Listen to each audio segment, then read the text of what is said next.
విమానం కూలినటువంటి సంఘటన మాత్రం అనుమానాలకే ఎక్కువ తావిస్తుంది.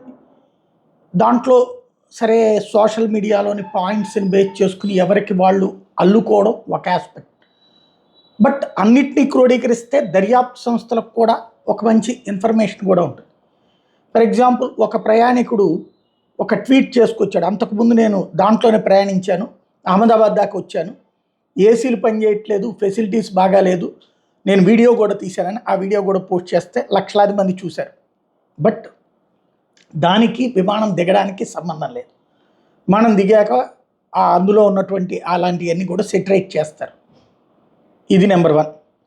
బట్ ఇక్కడ ఎగురుతున్నప్పుడు అంటే విమానం ఇలాగ ఫస్ట్ రన్ చేసి ఆ పైన ఇలా పైకి లేస్తుంది.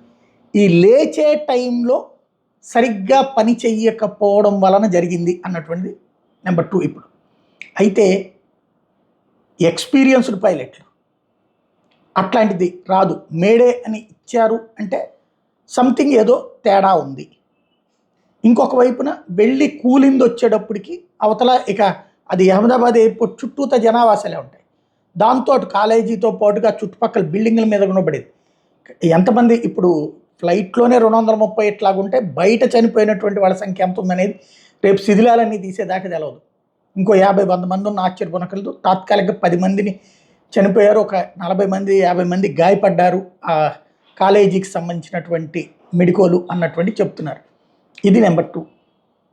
నెంబర్ 3 వచ్చేటప్పటికి కుట్ర సిద్ధాంతాలు అదనంగా తెర మీదకి వస్తున్నటువంటిది పన్నుగాడి స్టేట్మెంట్. వాడు ఇంతకుముందు కూడా 100 సార్లు స్టేట్మెంట్ ఇచ్చాడు, లేదా జరిగిందాన్ని ఓన్ చేసుకుంటుంటాడు. ఇప్పుడు అమెరికా అధ్యక్షుడు ట్రంప్ ఓన్ చేసుకుంటున్నట్టు.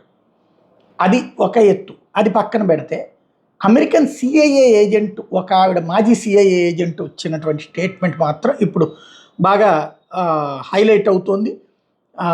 భారతదేశానికి వ్యతిరేకంగా పెద్ద కుట్ర జరుగుతోంది అంటూ తను చేసుకొచ్చినటువంటి ట్వీట్ ఇప్పుడు ప్రధానమైనటువంటి చర్చకి తావిచ్చింది. ఆమె ప్రధానంగా ఏదైతే ఆఫ్ఘనిస్తాన్లో దీనికి సంబంధించినటువంటి ఒక కుట్ర డిజైన్ అయ్యింది, దానివలన భారతదేశంలో సంథింగ్ మేజర్ జరిగేటటువంటి అవకాశం ఉంది అన్నటువంటి పాయింట్ని మెన్షన్ చేసుకొచ్చింది సారా ఆడమ్స్. ఈవిడ 3 ట్వీట్లు దాకా చేసుకొచ్చింది. ఈమె చేసినటువంటి ట్వీట్లు ఇప్పుడు సంచలనం అవుతున్నాయి.